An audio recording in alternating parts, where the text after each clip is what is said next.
Umewahi kusema hivi, nikiongezewa mshahara mambo yatabadilika, au biashara ikikuwa kidogo nitapumua. Lakini baada ya muda mshahara ukaongezeka, mapato yakapanda, biashara ikaanza kufanya vizuri, lakini kwa namna ya ajabu maisha yakabaki yale yale.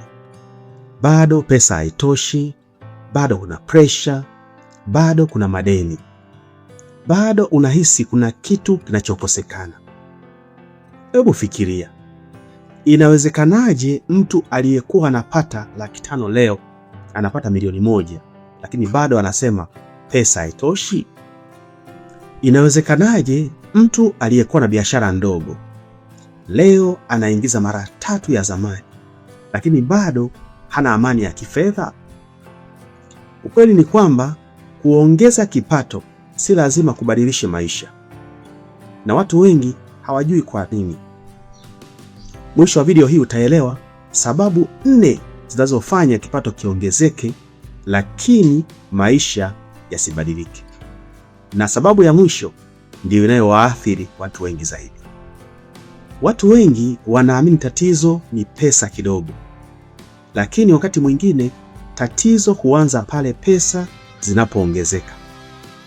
Hebu sasa tuanze na sababu ya kwanza. Tatizo la kwanza ni hili: kadri kipato kinavyoongezeka, matumizi nayo yanaongezeka. Mtu alipokuwa anapata 500,000 alikuwa anaishi kwa 500,000, akapata 1,000,000.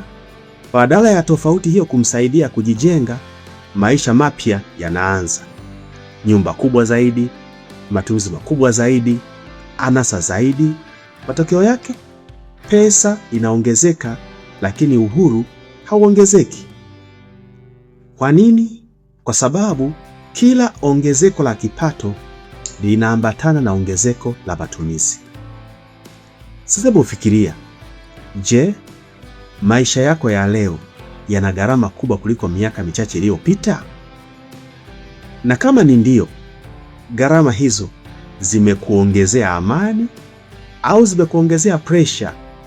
Sasa hatua unayopaswa kuchukua ni hii: kila unapoongeza kipato, usiongeze matumizi yote kwa wakati mmoja. Tenga sehemu ya ongezeko hilo kwa akiba au uwekezaji. Kumbuka, tatizo sio kupata pesa zaidi, tatizo ni kuzitumia zote. Lakini kuna sababu nyingine. Watu wengi wana mipango ya kazi, mipango ya biashara, mipango ya familia, lakini hawana mpango wa fedha. Pesa ikiingia, wanaamua siku hiyo hiyo wataifanyia nini. Hakuna mfumo, hakuna malengo, hakuna mwelekeo. Matokeo yake, pesa huenda kule ambako hisia zinataka, si kule ambako maisha yanahitaji. Pengine hata wewe umewahi kupokea pesa ukiwa na malengo mazuri, lakini mwisho wa mwezi ukashangaa hakuna kilichobaki.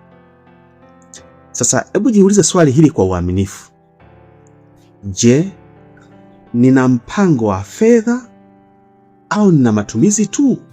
Sasa hatua unayopaswa kuchukua ni hii: andika malengo 3 ya kifedha ya mwaka huu. Pesa inapopata mwelekeo, matokeo huanza kubadilika. Lakini bado kuna sababu ya 3 naenda kuielezea. Hili ndilo kosa ambalo watu wengi hawalioni. Wanataka matokeo mapya bila tabia mpya. Kipato kinaongezeka, lakini nidhamu haiongezeki. Maarifa hayaongezeki, uwajibikaji hauongezeki. Matokeo yake, pesa nyingi zinaingia kwenye mfumo ule ule wa zamani. Hebu fikiria, kama leo ungepewa mara 5 ya kipato chako cha sasa, ungekitumia tofauti au ungeendelea tabia zile zile? Swali hilo linaweza kukuonyesha tatizo lilipo. Sasa jiulize kwa uaminifu: je, ninajenga tabia za mtu mwenye mafanikio ya kifedha? Hatua ya kuchukua ni hii: Chagua tabia moja ya kifedha unayotaka kubadilisha mwezi. Anza nayo. Mabadiliko makubwa huanza na tabia ndogo. Na sasa tufike kwenye sababu ya mwisho. Watu wengi wanapotengeneza pesa zaidi wanataka watu waone. Na hapo ndipo mtego unaanza.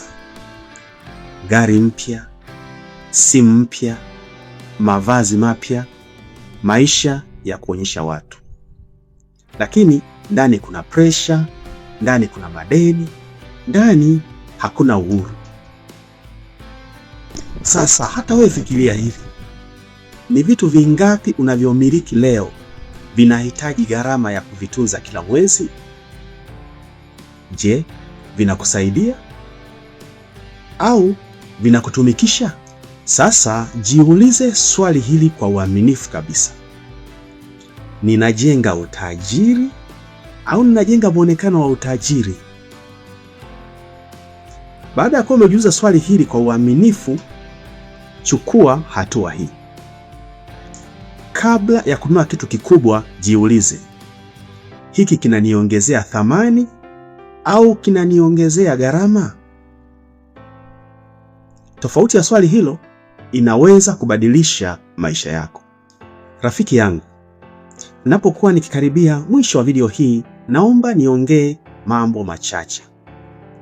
Kipato kikiongezeka lakini maisha yasibadilike, mara nyingi tatizo si kiasi cha pesa. Tatizo ni mfumo wa kuzisimamia. Leo tumeona sababu 4: matumizi kukua pamoja na kipato, kutokuwa na mpango wa fedha, kutobadilisha tabia, na kujenga muonekano badala ya utulivu. Habari njema ni kwamba ukibadilisha mfumo wako, hata pesa kidogo zinaweza kuanza kubadilisha maisha yako. Na ukishindwa kubadilisha mfumo, hata pesa nyingi zinaweza zisibadilishe chochote. Sasa napokuwa nikifikia mwisho kabisa wa video, naomba nikuulize swali. Je, ni ipi kati ya sababu hizi 4 imekuwa ikikurudisha nyuma zaidi? Andika hapa chini na pia atakufuatilia ili tuendelee kujifunza zaidi. Asante sana kwa kufuatilia somo hili. Usahau kusubscribe, kulike, kushare na kucomment ili watu wengine pia waweze kunufaika na maarifa haya. Asante sana na karibu tena katika video zinazofuata.